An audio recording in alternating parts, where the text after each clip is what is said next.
Hey everybody, Rick Ward, the Urban Airgunner. Welcome back. On this episode, I want to talk to you guys something that's very important. A couple weeks ago, I did a little video on the LC9S or the Ruger LC9 Pro. It's a strike fire. The S is a strike fire. Great little pistol. I love it. It's my new carry gun. One of the things, the reason I want to do this video was because I've got great big hands, okay? We talked about that and being able to have a gun that you can grip. Well, I got online and was looking for a magazine to fit it, and Ruger actually makes a 9+1 magazine. And there's a little backing card that goes in the package. So I was out of town, and I just happened to stop into a gun store, and I found it. It was $38.95 plus tax. I think I wound up spending $41 on this thing. Which really, when you look at it, I'm gonna take the other magazine out. Now, when you look at it like this, man, that thing just really started. I mean, it felt good in my hand. And, it leaves a little bit of a profile sticking out back there, but not much. So I got it, and I loaded it up, put it in the holster, and started to walk on. And then I got to thinking, maybe I need to run some rounds through this. Generally, you buy a magazine, you don't think anything about it. So I started running some rounds through it, and I had some issues. The gun had never jammed at all. And we'd run 50, 60 rounds through it when I'd get home, and I'd come out here to the range and I'd shoot a little bit, and just had some issues. Started hanging up, failure to feed, several failure to feeds.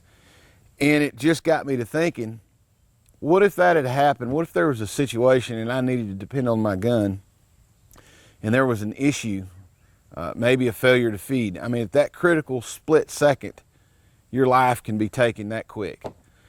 So I felt like it was really, really important to do this video, because in our minds, we put so much faith into things that we don't always give them a try before we just put them in our pocket and walk on. And that's why I always encourage people to get out and shoot your guns, guys. It doesn't matter if you haven't shot your gun. If your gun's collecting dust, then you need to get out and shoot it. If you can't remember the last time you went out target shooting, it's been too long.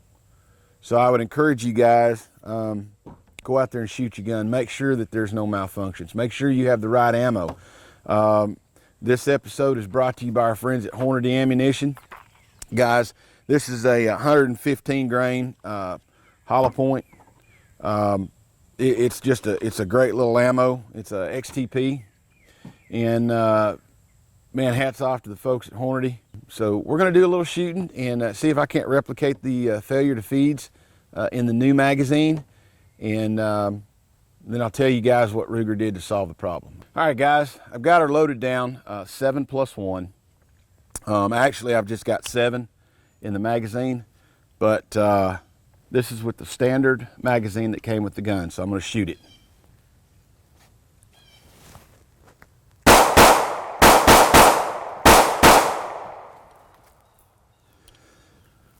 No problem, locks back just fine, okay? So I want to take some of this old stuff. I'm gonna load this up. This is the 9+1 magazine from Ruger.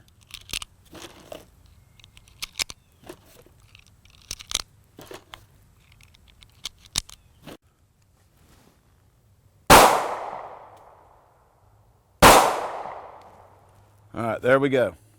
Okay.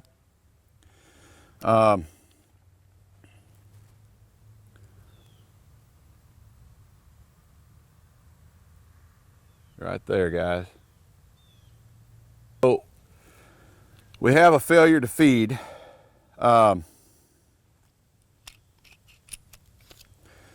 Okay, at that moment, you know, you could have been in trouble. Here we go again. Okay, this is my big theme, South Georgia gnats. Okay, you guys know I'm in South Georgia. There's gnats everywhere. Okay, so here's what I want to do. Let me get this up here.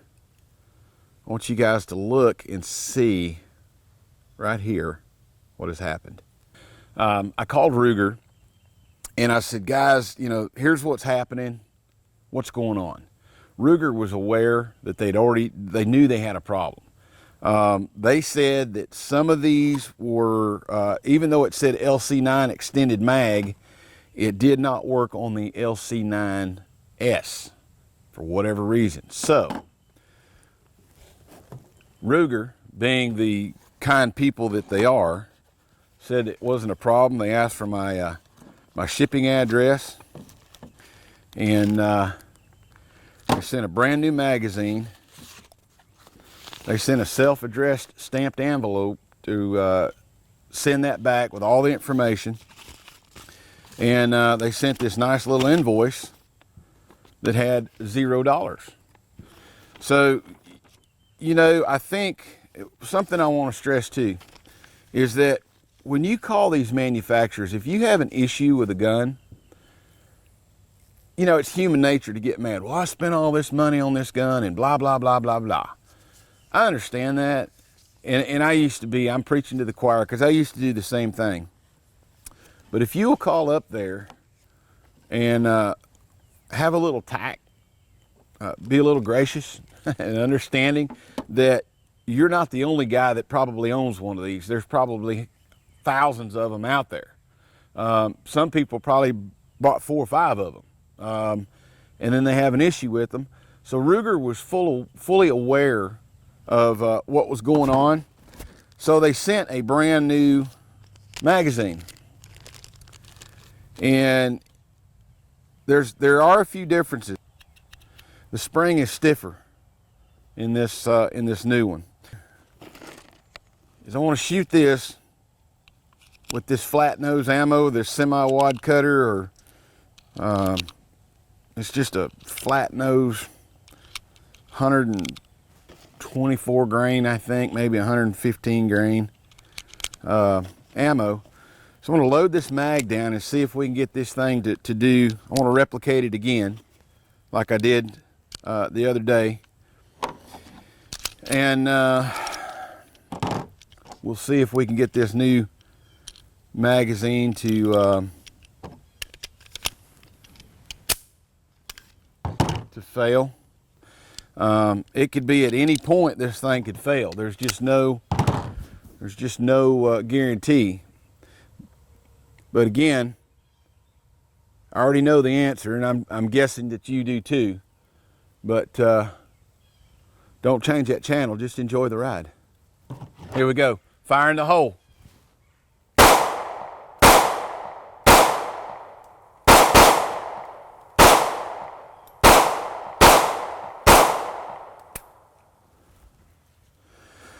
All right. So it didn't do it that with the new magazine, okay? And what I want to do, golly, I guess we just keep on shooting rounds until it jams and I can prove it to you.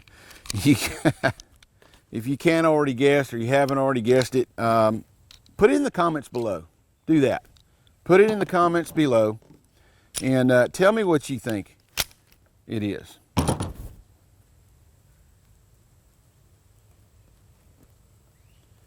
Get my ears back in here. I'm going to piss the neighbors off here on Saturday morning. They're probably trying to sleep.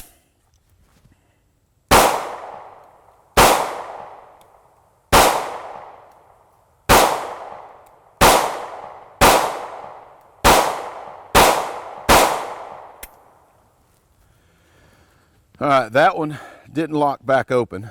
That was one of the things about this new magazine. It doesn't lock open on the last shot. Let's run a few rounds of the Hornady in here and see what happens with the new magazine. And again, guys, that spring in there is a whole lot tighter than the old one. And we just want to see some of this good Hornady ammo in here.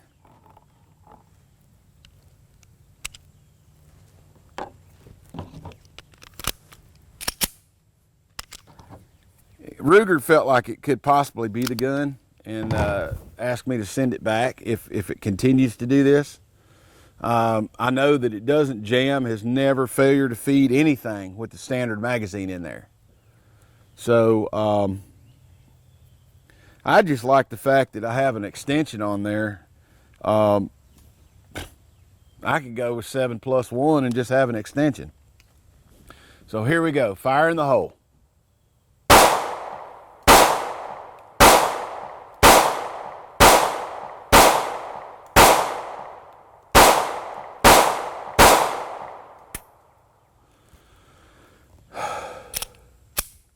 This is just some old, this is some cheap ball ammo, and have not shot any of this old stuff out of there, and want to see what it'll do. Again, this is out of the new magazine. Oh, that's not the one we wanted. There's some mixed up in there. See, that's how old this junk is. It's got it all mixed up. Fire in the hole.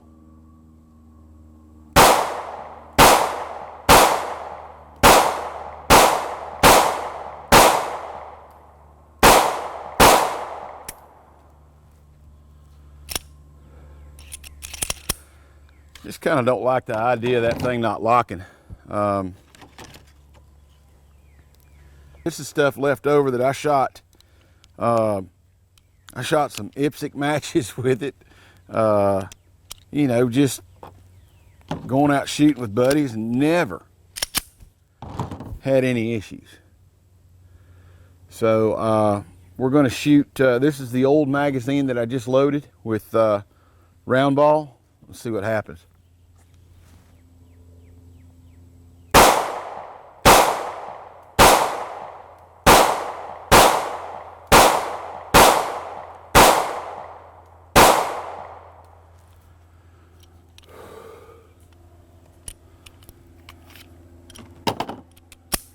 That one locks open.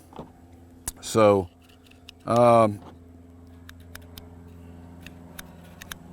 is weird. I don't know.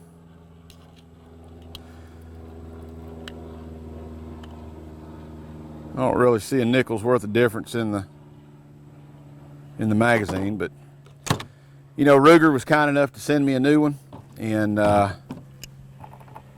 so that's what we're going to do.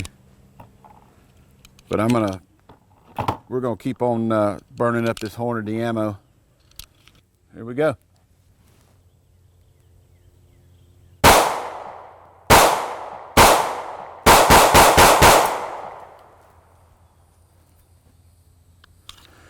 That's in the old mag,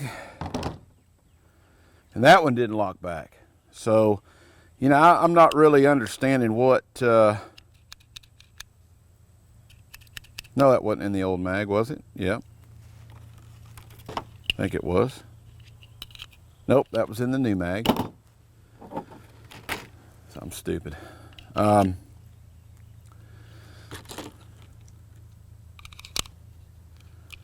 So we're still not getting the locking effect, and it's probably just the way this magazine was machined.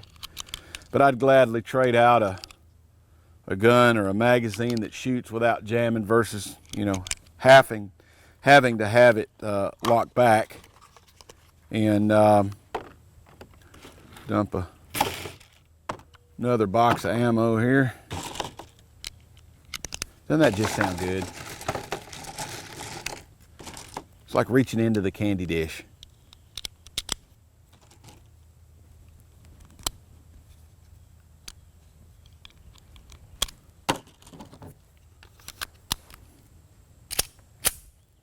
All right, here we go.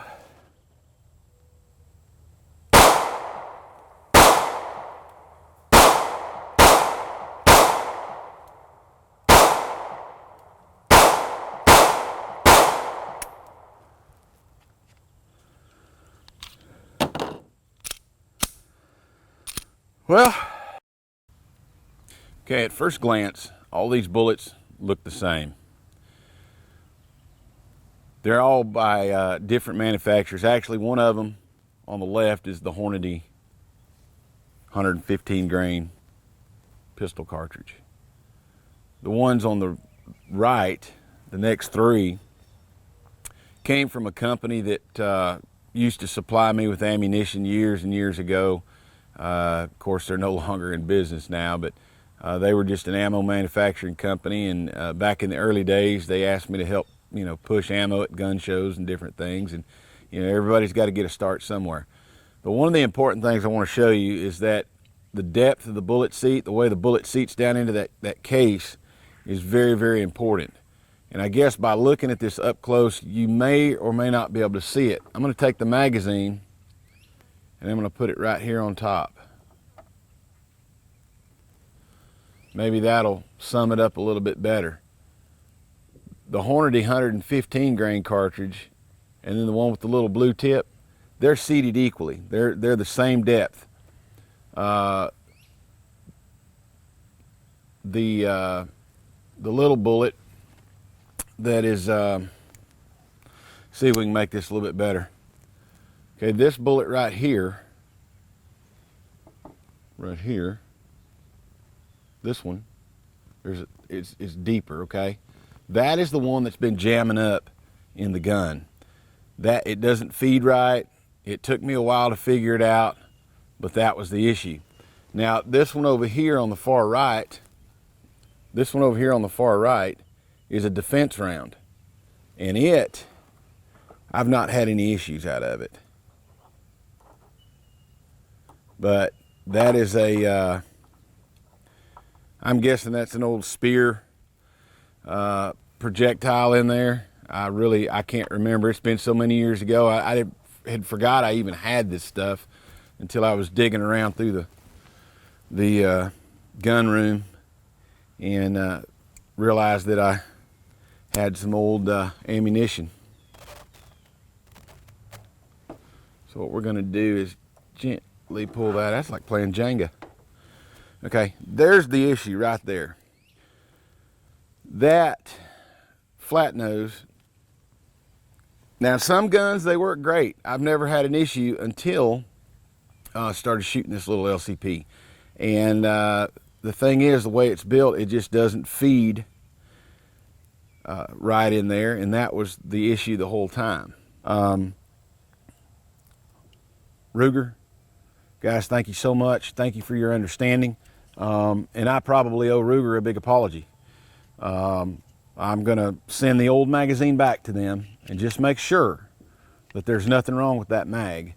But I honestly believe what we were talking about earlier, it's the ammo. That flat nose right there. So I honestly believe that the follower, when it goes up in there, that it was hanging up right there on the feed lip, and it just could not get up there. Just because there wasn't enough to go on. There wasn't enough to pick it up like there is coming out of here. As it comes up, catches the feed lip on the gun, slide pushes it on up into the chamber. So at the end of the day, if you look right here, now you're already short right here. So you're not even coming out to the end of this. So when you hit the feed ramp, it's hanging up right there. Not good. So that's what was causing all the issues. Here's what I was talking about right here. If you can, I know you probably can't see the amount of, well, you can see a little bit of the copper on there, but I think when that bullet was hitting right there, it wasn't enough to push it up in there. So that ramp, it was just hitting that ramp and hanging. So with the bullet being a little bit longer, it hits that ramp and it comes straight in and just is able to go up every time. That's what I think it was anyhow. So guys, thank you for watching. Hit the subscribe button. Go over to Facebook, Rick Ward, the Urban Airgunner. Hit the like button. Leave the comments. Please leave your comments down there. Be nice about it. And thank you very much. Until next time, guys, please shoot safe and shoot a lot, and guard your Second Amendment right. This is Rick Ward, the Urban Air Gunner, saying have a nice day.